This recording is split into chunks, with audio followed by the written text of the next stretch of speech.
Hi, I'm Danica. You're watching Danica the Artist.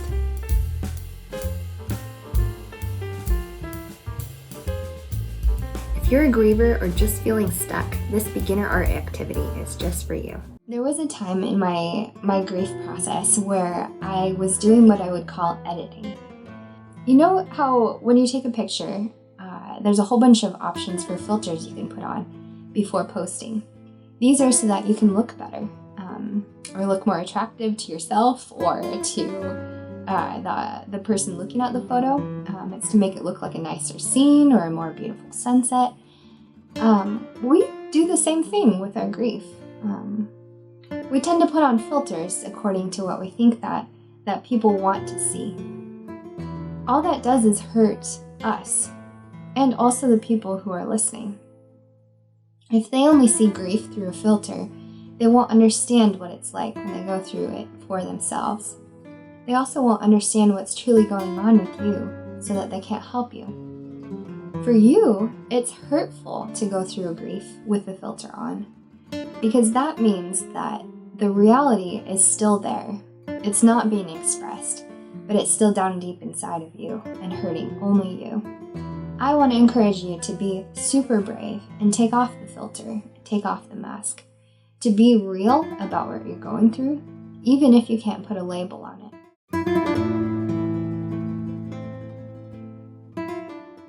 I have another example of an artist that I want to show you. She went through a lot of grief, and she was very open and honest with what she was going through. Frida Kahlo was born in 1907. She happens to be my favorite artist. She lived in Mexico, and she experienced many tragedies in her life. When she was 18, she was in a tragic tram accident where she was completely impaled by a pole that was in the tram, and her body was completely punctured. So Frida was in bed for a full 6 months in a plaster cast. Her parents had noticed that she was a budding artist already, and so they installed a mirror on top of her bed to reflect her image and gave her paints that she could use from her bedside. So on a daily basis, she was confronted with her image of mortality, her identity, all of these things that she was dealing with on a daily basis through her image. She was painting them out. You see through her work, she did many self-portraits, which is something that I tend to do as well. Her work becomes a sort of visual diary processing her pain and the losses that occurred in her life later on. Some other losses that Frida went through was with her husband, Diego Rivera. She and him had a very tumultuous relationship, ending in adultery and divorce. She processed through her loss of Diego and her loss of love through her work. Earlier than that, she also dealt with a miscarriage, which she painted out in the Henry Ford Hospital painting. You can see that she went through many times of pain, loss of health, all kinds of things, which she painted out very clearly.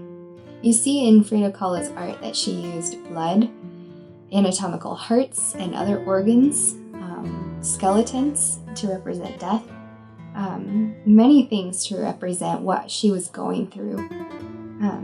Frida was very well acquainted with death and with loss and with pain, and she was very confrontive about it. Frida painted out her grief in a way that I did not give myself permission to when I was going through it. I want to encourage you to embrace grief and death in a way that is real to what you're going through. Frida Kahlo grew up in the context of the Mexican culture, which has a special holiday called Day of the Dead.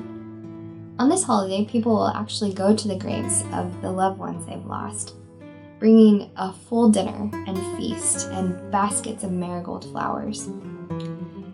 Together, with all the families in the community, they'll eat dinner together and celebrate the memories of the loved ones, and essentially welcome their spirits back for a night to feast with them. I thought this was a very special holiday because throughout the streets and throughout the homes, there's pictures of skeletons that are brightly painted and colored.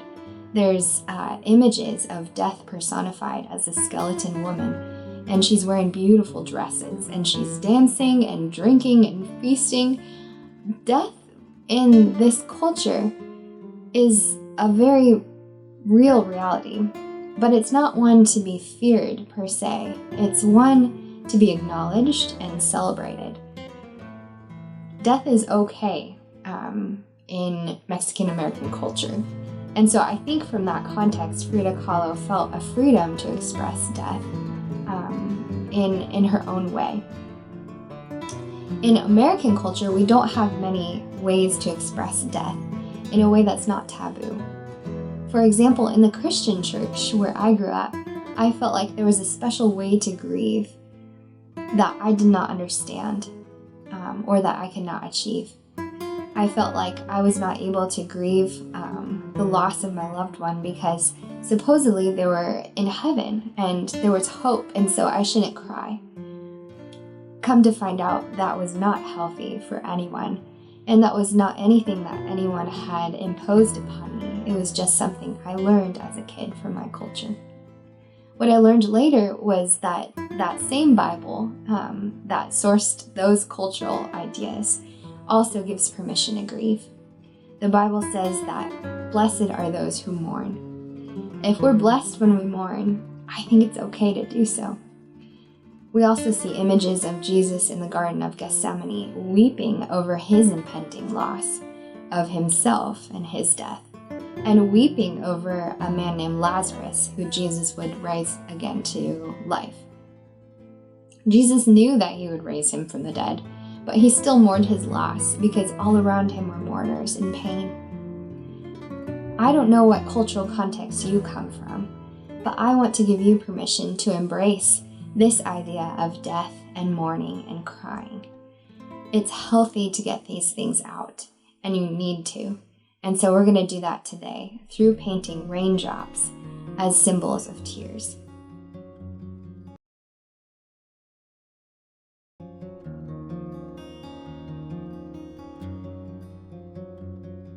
Today we're going to make this beautiful work inspired by the artwork of Frida Kahlo.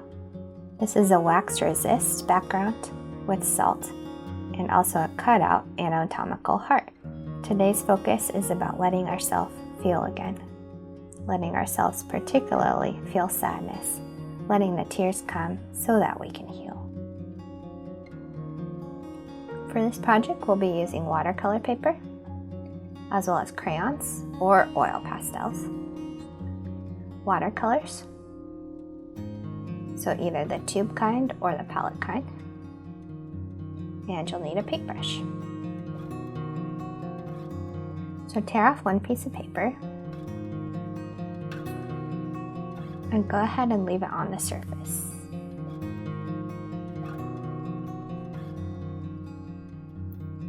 I'm going to tape my piece of paper down so it doesn't crinkle while we paint. You don't have to do that, but I find it helps me. Plus it gives me a nice border around.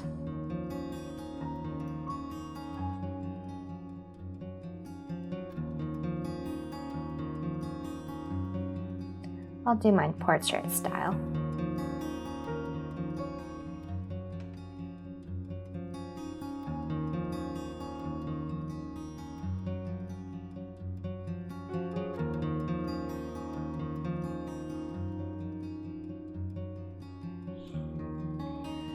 Go ahead and take out your white crayon only for this project. We're going to do a technique that's called crayon resist with watercolor.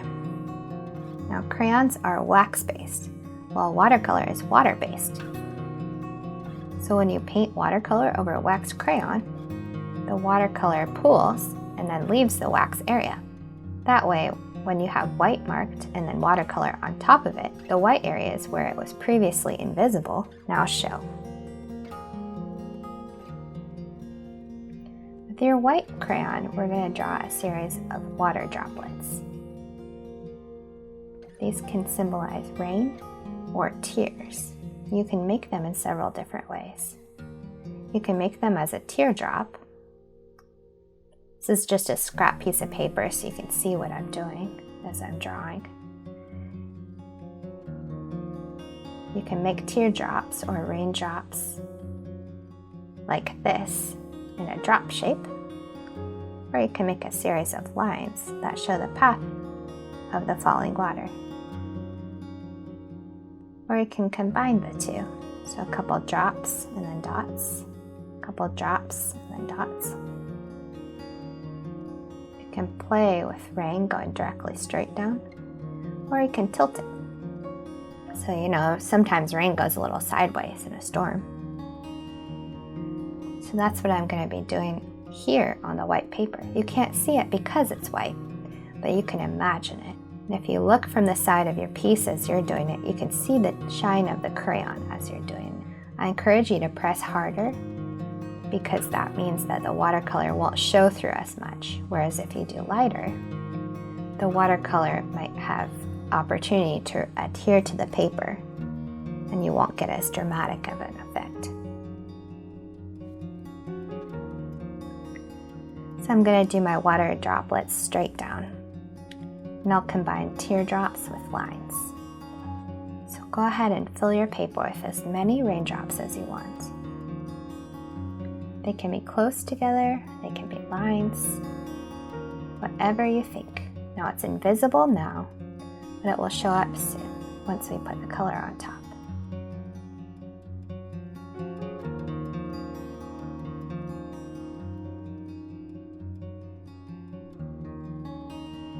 Maybe your tears also feel this way.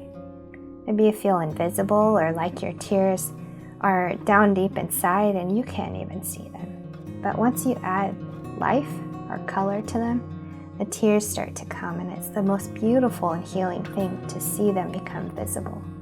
Your pain is not meant to be invisible. It's meant to be acknowledged and celebrated and let go.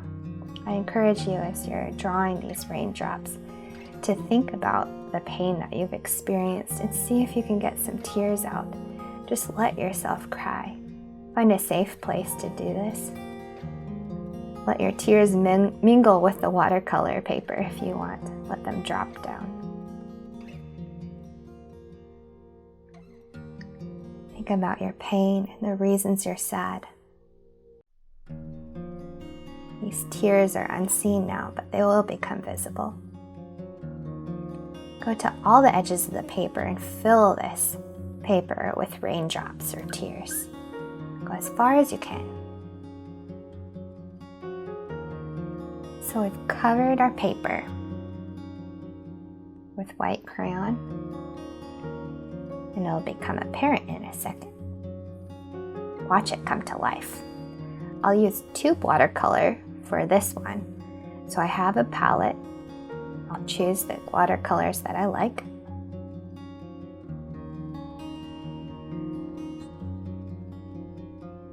Your sky that we're going to create behind the raindrops can be filled with blue sky colors, can be filled with dark colors, can be filled with light colors, can be filled with all kinds of atypical colors like red I just squirted on, yellow, orange, and green. You might not have seen them in a sky, but if this is the background of our lives, we've experienced many different types of colors. Things that shouldn't be, according to what society tells us. But we gotta be true to who we are.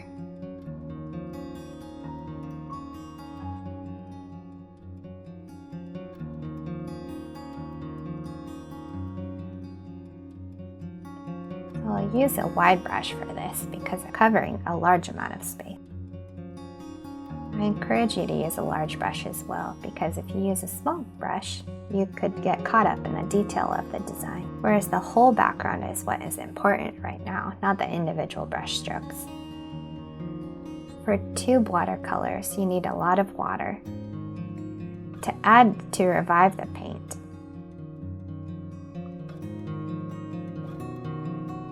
This creates a wash when we add water. And I'll just paint the surface.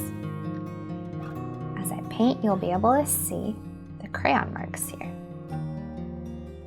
I got a little bit watery there, so we'll see how that goes. I'll use some of each of the colors that I have. I'm just mixing them together on the surface, really. I have no rhyme or reason here. Just what I feel or what it looks good.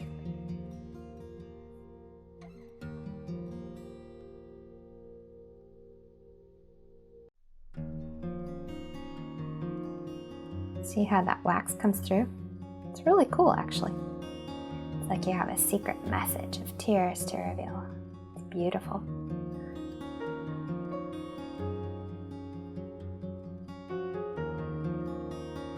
Oh, I love that red added. It came out a little bit harsh, so I'll just dampen it with some other water and pull it into the other colors.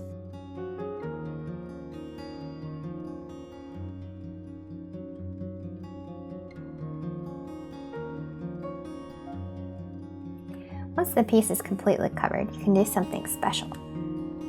Remember the salt from the last lesson? You can take it and sprinkle it on the watercolor while it's still wet, and the paint retreats from each individual grain of salt. Sprinkle sparingly on most wet areas on your piece.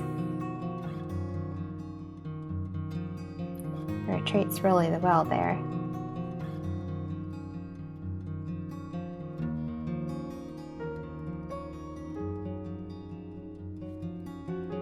And let this dry with the salt on it.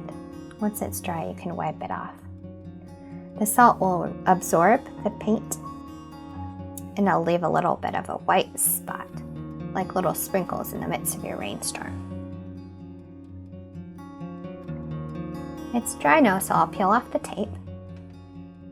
Oh, it looks so good. I love the texture that happened with the salt and the wax.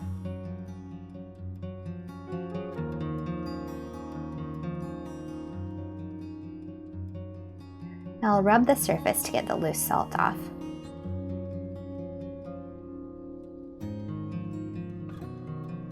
Very nice. Let's set it aside. Clean up our mess. To finish up, we'll add an anatomical heart to the rain piece in the style of Frida Kahlo. You can use watercolor to color it or crayons to color the piece, or any other thing that you have lying around. I'll use both watercolor and crayons to fit with the rest of the piece. Think about what color you want the heart to be. Do you want it to match with the background, or do you want it just to stand out? I decided to make my heart blend in a little bit with the background, so I'll use blues, purples, and reds, just like the background. Think about what color symbolically your heart is. Maybe it's a sad heart, and so it needs to be blacks, purples, and blues, deeper tones. Maybe it's a conflicted heart, and so it needs different colors. What if, for example, you make these veins turn into tree roots and draw a tree coming out of it? The possibilities are endless. Use your imagination to explore. Pretend that this heart is yours, because as you're creating, it really is your heart, displayed for the world to see.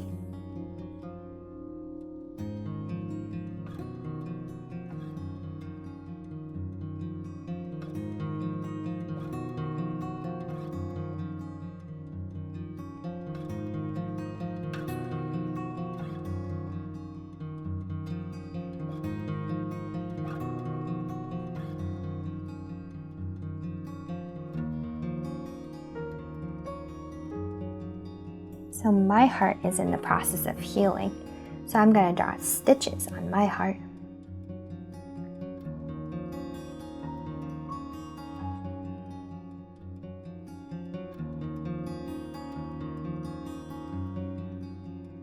I'm adding a little bit of watercolor to my heart, just for fun.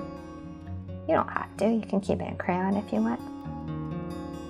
Color outside of the lines as much as you want, because we'll cut this out later. I'll lighten this up by dabbing a paper towel on top, just because I feel like it.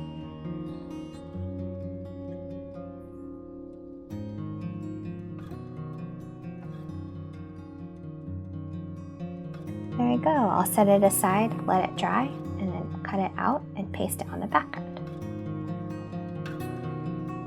Now that it's dry, I noticed some of the lines got a little bit faint with the water. So I'll just touch it up with a pen.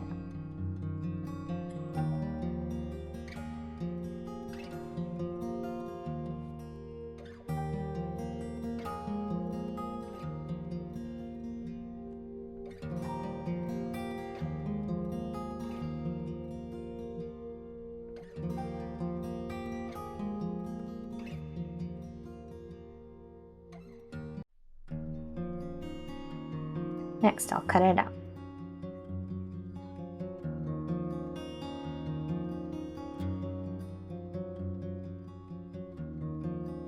Okay, so we have our two pieces, and I want to talk about its significance for a second. We talked about allowing ourselves to feel pain. Now, I don't know if you're like me, but there's a time in my grief when I was numb. I wasn't even able to cry.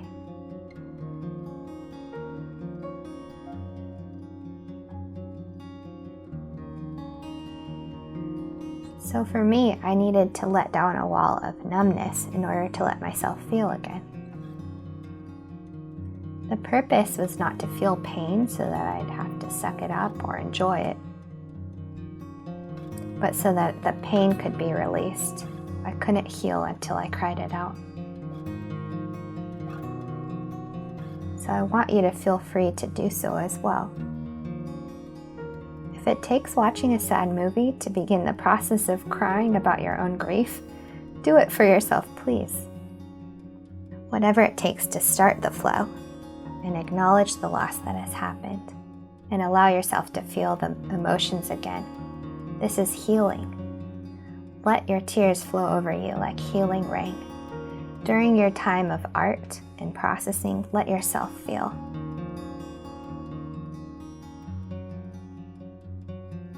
Once you've cried a little bit, then take your painted heart in your hands and paste it on as a symbol of your acceptance of what has happened and the emotions that you feel and the tears that have come.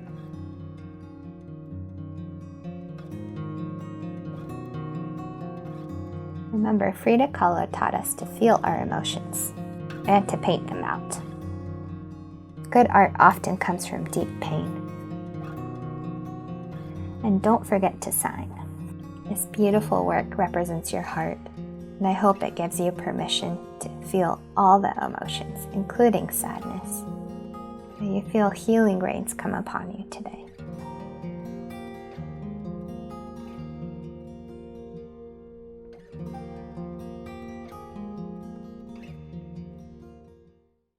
If you found some new insight or inspiration, make sure to hit the subscribe button and like this video. That lets me know that you want to see more videos just like this one. I'm a certified therapeutic art life coach, as well as an artist, art teacher, art minister, and creative mama. Jeez. You can check out my artwork and learn more about my coaching and other projects at danicatheartist.com. Thanks for watching. Thank you.